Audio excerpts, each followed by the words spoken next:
hey there, welcome on into VGMporium, video game music and more. I'm your host RageCage, and today I got you more special orders. And you know, this one here is special orders number 9, which means I've done one every 10 episode cycle. Not exactly every 10 episodes, but you know, you'll get what I mean. This is the 90s, this is SPO 9, and this is also episode 95, which means we're 5 episodes away from episode 100, which I have mentioned previously is going to be customer favorites. And I'm actually going to start putting that together pretty soon, so if you haven't submitted your track yet, send it to me, preferably before the November 9th cutoff. And as a reminder, it's your favorite track that's been played on the show so far, as well as a little recording if you'd like to send one. And those can be sent to VGMporium@gmail.com, any of the social medias I'm on, such as Twitter, Instagram, Facebook, and Blue Sky if you're on there, as well as the Discord, which you can find links for all those at the bottom of the show notes. And the same goes for the special orders. If you have a track that you'd like to hear me play on the show, then just send them on over that way. Alright, so now getting into our first special order here, this is coming in from Martyrus. This is Stage 1 Gotham City Streets 1 from Batman the Video Game on the Sega Genesis. And this was composed by Naoki Kodaka. And this one is a bit of a surprise from Martyrus because usually they order something that is a remix or arrangement or of that sort, and this pick would fit in that sense if this was just a simple port over of the NES version of the game. But nope, this is a totally original track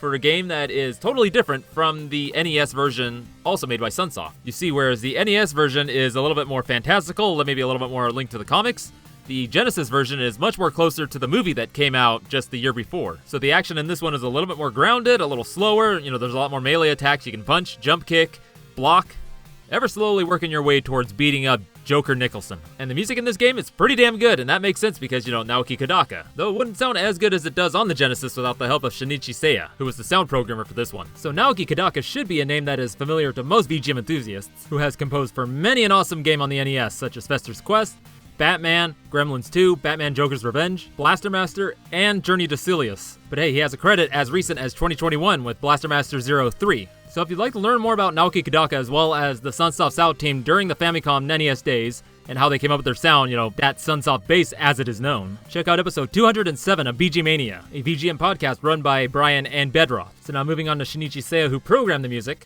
I believe it was he alongside Nobuyuki Hara that came up with that Sunsoft sound. And you know, he got to start at Sunsoft, though eventually he and a few others broke off and started Prism Kikaku, which later became Nippon Ichi Software. Although, on the side, he did work with the music group Muse, who worked on PC-98 and Sharp X68K games. So going over his work, starting in '89, we got Tough Turf, then Bayrout, both of these in the arcade, and then Batman on the Game Boy and Batman on the Sega Genesis, Journey to Silius, Gremlins: The New Batch, Batman on the TurboGrafx 16, Telltale Stadium, Gremlins 2 on the Game Boy, The Manhole, Shin Kinjo, Blaster Master Boy, Euphoria the Saga, Batman: The Return of the Joker, Super Fantasy Zone, Mr. Gimmick, Cosmo Gang, Trip World, Dual Orb, and then his latest credit being in 1999, Little Princess, Mario Okoku no Ningyo Hime 2. And that's all I got for you, so thank you Martyrus for ordering this one in. And Martyrus, of course, is a fellow VGM podcaster, host of Re-VGM, where he focuses on remixes, arrangements, and covers of video game music. So definitely go give him a listen. Alright, getting into our next special order here, this is coming from Crazygoji. And it is Speed Jungle from the soon-to-be-released, as of this recording, but probably most likely it's released by the time this episode airs, and this is actually a mix of all the different versions of this song. So first starting off with Act 1 by T. Lopes, and then Sonic version composed by Takahiro Kai, and then Act 2 composed by Hidenori Shoji.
And that was Speed Jungle Act 1 by T. Lopes, Sonic by Takahiro Kai, and Act 2 by Hidenori Shoji from the game, soon-to-be released game, or possibly released game, Sonic Superstars. And this is special ordered in by Crazygoji. And as far as I can collect about this game, the visual style is very much in the fashion of earlier Sonic games, so Sonic 1, 2, 3, Knuckles, as well as CD, because Amy Rose looks like her original CD version. And the visuals are all 3D, though the gameplay is 2.5D side-scrolling. And it seems, unlike Sonic Mania, which came out back in 2017, it's not going to be revisiting any stages from those previous games. It's going to be all original stages on this new location, North Star Island. And looks like Sonic and Team are up against Dr. Eggman once more, trying to get those Chaos Emeralds. Oh, that delightfully rotund Dr. Wobotnik turned all their friends into Wobot. But this time he's assisted by Triple Trouble villain, Fang the Sniper, Fang the Hunter, Knack the Weasel. He's got all kinds of names. He's a purple guy in some kind of flying ship thing, and his buddy Trip. So it's kind of interesting that Sega is releasing this Sonic game that is in the style of the classic Sonic. Like, all the 3D models are kind of like those squishy kind of looking, round looking dudes. Whereas Nintendo is releasing Mario Wonder here soon, which is all the character models are very much based off that illustrations of, like the early Mario games, like Mario 1, 2, 3, where all the 3D models are also looking kind of round and squishy. Cute little guys. But getting back to this track, oh boy, this is all over the place. And you heard that right. Act 1 is done by T. Lopes, who is actually kind of like a modern-day VGM master, and most surprisingly, like my age. He's 35, born in 1987. How he do this? This is not a time for an existential crisis, though. We'll get to that later. No, I'll tell you what he has done. Most obviously, the first thing that comes to mind is Sonic Mania. And then he's also worked on Sonic Origins, Sonic Frontier, as well as Shredder's Revenge, the DLC for Streets of Rage 4, Mr. X's Nightmare. And one more here, we got Metal Slug Tactics. So now getting into Takahiro Kai, who did the Sonic version of this track, which implies that there's going to be other versions for the other characters. That's something to look into later, but getting back to Takahiro, he is a guitarist for many Sega Arrange albums. And he has worked on a few games, starting with the Sega Ages 2500 Volume 30, Galaxy Force 2 Special Extended Edition. Guitarist on the arranged songs on this one. Yakuza 3, Initial D Arcade Stage 5, Yakuza 4, Initial D Arcade Stage 6 AA, Initial D Arcade Stage 7 AAX, Ongeki Bright Memory, Ongeki Summer, and Lost Judgment. And then this brings us to Hidenori Shoji, who did Act 2. Been with Sega for a good while, starting in 96 with Sega Super GT. And then a few more earlier games would be Virtua Fighter 3, Fighting Vipers 2, and Super Monkey Ball. But most recently, and most famously, he has worked on all the Yakuza games from 0 to 6, Like a Dragon, and Like a Dragon Ishin. It's pretty cool that they're having different composers do all these different acts. We got T. Lopes doing his really fun, high energy, horns blaring all over the place, feel good music, tapping into that classic Sonic energy. Feeling a lot of Sonic CD in this. Then we have Takahiro Kai coming in with Sonic's version, which is a much more subdued kind of electronic version of this act. The energy is still there, but it's, like I said, kind of a little more like subdued, held back, kind of getting ready for the next act, which is Act 2, done by Hidenori Shoji, which is an interesting answer to T. Lopes' Act 1. We got some cool high-frequency breaks going on. The energy is a lot more kind of wackier at the beginning, I'd say. It's really cool. Like the different versions of the music for each act is not something new, but the fact that we're going to be getting one that's specific to each character as well, which there's 4 playable characters here, that's going to be a lot of music. I'm not sure how it's all going to be laid out in the game. I have no idea whatsoever, so it'll be interesting to see. Am I going to play this game? I don't know. Maybe I'll just watch gameplay things, watch other people play it. So thank you, Crazygoji, for special ordering this one in. I know originally you had ordered in a Sega Genesis remix of the Act 1, but luckily I caught your note just in time to be able to make the switch. Oh, hey, and for those of you listening, Crazygoji writes really good music, kind of digital fusion with a lot of Sega Genesis sounds, and you can find them on Bandcamp and SoundCloud. Good stuff. Okay, so now getting into our next special order, this one is coming in from Bedroth of VGMania, which I had mentioned earlier. And what this is Death by Stereo from Starfighter, composed by Robert Vieira. Death by Stereo.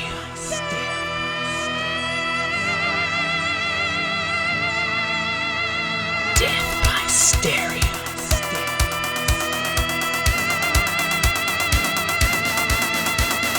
Death by Stereo.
And that was Death by Stereo, but from Starfighter, composed by Robert Vieira, and this was special ordered in by Bedroth of VGMania. What to say about this one? Sounds like Robert was having fun with this one. It's kind of crazy, like 90s house ridiculousness. Though halfway through it has what I can only describe as a dungeon breakdown. Does that make sense? And this track lets you know that this is Death by Stereo. Many times. That that'll vocal sample, it won't let you forget. And then of course that sustained vocal spot that goes back and forth in stereo.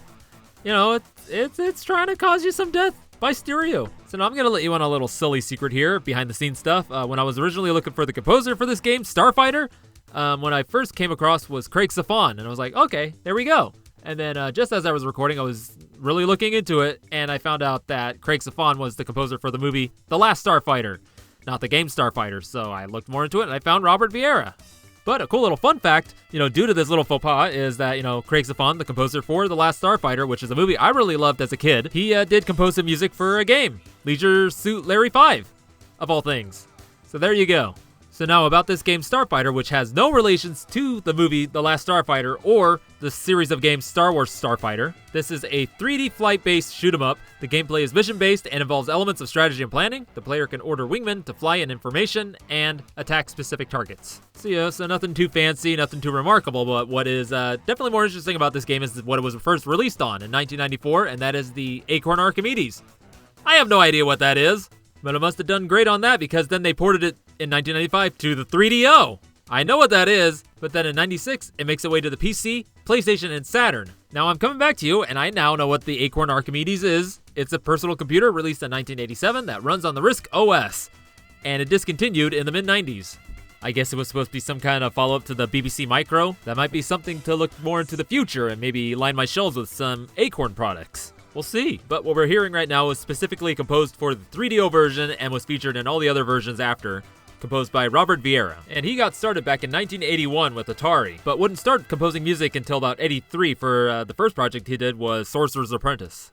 And then following that, he did Crystal Castles, Gremlins, Millipede, and Summer Games, all made for the Atari 2600. And then he also worked on some C64 titles such as Gremlins Atari Soft, Barbie, G.I. Joe, Super Cycle, and Movie Monsters game. And then in 89, he started making music for the Atari Lynx, starting with Blue Lightning, California Games, Chips Challenge, Electro Cop, Gauntlet the Third Encounter, Batman Returns, and Rampage. Then in 91, he joined the 3DO company and started work on Escape from Monster Manor, and then Jurassic Park Interactive, Station Invasion, Zardnos the People's Party, Killing Time, 3DO Games, Decathlon, and then his last title was Starfighter. And then it was after this, in 1997, that he started his own company, Area of Consulting. You see, it's his last name backwards. Pretty clever, huh? And this company focused on, or maybe you don't know, but anyway, they focused on a lot of different parts of game development, such as project management and sound design. And that's all I got on the guy, though some cool little facts I have here is that for the Atari 2600, when he was doing the music,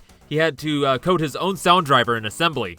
Fun times. So thank you, Bedroth, for ordering in this very strange and delightful tune. And I bet you're wearing a very self-satisfied grin right now, aren't you? And if you'd like to hear more of Bedroth's very delightful taste in music, you can check him out on VGMania, as well as his backlog of his previous podcast, VGM Very Good Music. All right, so getting into our second to last special order here, we got one coming in from Pernell, which I haven't gotten one for a while. And his order is very much Pernell.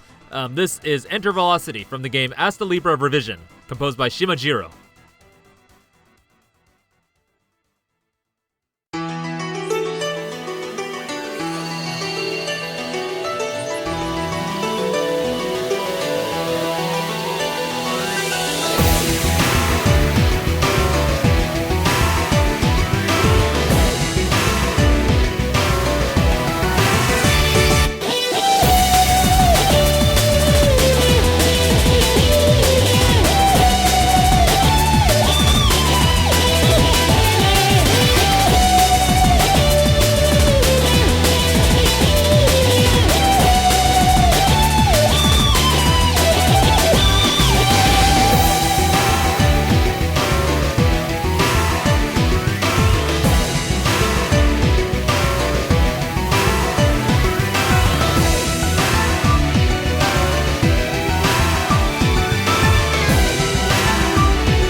And that was Enter Velocity from Astlibra Revision, composed by Shimajiro. And this is special ordered in by Pernell, who is one of the hosts of Rhythm and Pixels video game music podcast. And as I said, this track here is definitely a Pernell pick. High energy music for a high energy action RPG. Sounds like almost an anime opening. Kind of like, I could just see all kinds of shit just going on all over the place, opening the story up. And then, this part right here is like the big old final blast before the titles comes in. I don't know. But I have looked at the game a bit, and the music fits because the action in this game is wacky. It's all I can say. I mean, there's like all kinds of different lighting effects going on, numbers flying over the place, giant, there's giant enemy sprites going on, and they are really good looking. They're kind of stiff moving, but that doesn't detract from just everything going on there. I checked out a pretty extensive review on this game, and it says the story is pretty good, though the translation kind of hampers it a little bit. But the main draw is the gameplay. A lot of frenetic action, more emphasized use on magic, and a pretty extensive skill tree so you can tailor your character to be play the way that you want it to play. Or you can ignore all the finesse and just brute force your way through with swords of ever-increasing size. Like I said, just the small amount of video I watched of it, there's a lot of really big enemies that call for really big swords. Now, as far as the story goes, the main character you play as is this guy that's trying to figure out his past, who's accompanied by a talking crow that wants to go to other worlds, I guess. There's all kinds of shenanigans about going back into the past and changing history or something like that. I didn't dive too much into it. Some things I did get out of it is that, character interactions are pretty key in this. I'm gonna say here, my interest is a little piqued. I don't know if this is something I would actually really get into or not. I might have to talk to Pernell about it and, get more of a feel for it.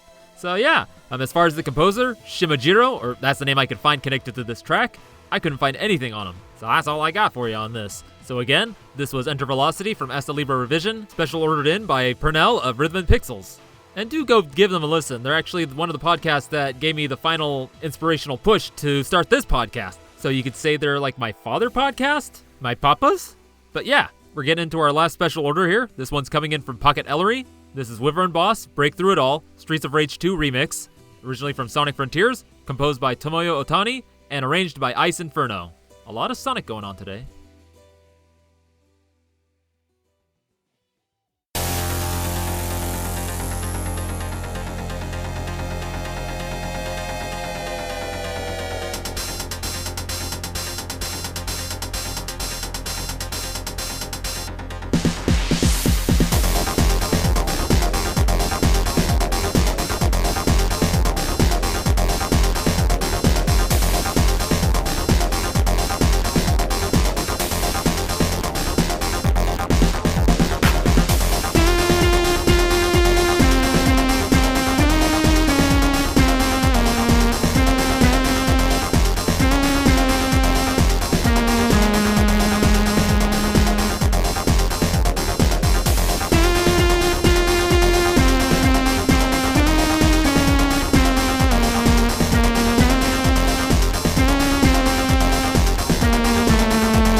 That was Wyvern Boss, Break Through It All from Sonic Frontiers, composed by Tomoya Ohtani, and this was the Streets of Rage 2 remix by Iceinferno, special ordered in by Pocket Eleri. So, Sonic Frontiers. Some say it's great, some say it's... Or do I sit on it?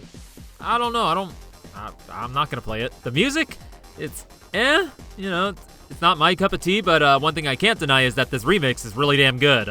I checked out Iceinferno, and it looks like their main thing is taking other VGM and doing it in the style of largely Streets of Rage 2, though he does it in the style of Streets of Rage or Streets of Rage 3 as well. Because I did check out some gameplay footage of this boss fight and the part where you turn into Super Sonic and are just flying all over the place, which is kind of crazy looking. Fighting this giant robot dragon thing. And this song here, the Break Through It All, starts playing, and I honestly have to say it sounds like like mid-2000s Linkin Park and Evanescence. You know what I'm talking about. Because I will admit, I almost fell into that trap of being the edgy loner. But I didn't like their music enough to let it pull me in. No siree. But yeah, getting back to this remix, the beginning, really strong in the SOR2 vibes. But the lead with this brass patch kind of going on, kind of takes it out of it a little bit. But all the backing and rhythmic bits, perfect. And it intrigued me enough to look more into Iceinferno when I came across their albums called Streets of Wrath, and he's done like 3 or 4 of these. And they're all just original music done in the style of Yuzo Koshiro's work on Streets of Rage and Streets of Rage 2 mostly. And they are really, really good, and it looks like they are meant to kind of be slotted in with what's called the Streets of Rage Remake V5. Yeah, a lot of really good music. Definitely will be putting a link to their Bandcamp and YouTube. I would highly recommend you give them a listen. So thank you, Pocket Eleri, for ordering this one in and introducing me to their music. And that's all the orders I got in for today. So thank you all for coming into VGMporium, video game music and more. And again, if you'd like to hear a song played on here, again, just send it to VGMporium@gmail.com or any of the social medias or in Discord. As well as, for episode 100, your pick of your favorite track that's been played on the show. And make sure to have it in before November 9th because that is the cutoff. Because I do plan on having that episode out on November 16th. So once more, thank you for coming into VGMporium. I've been your host, Rage Cage. And what I'm going to have for you next week, not quite sure. It's going to be a surprise once more.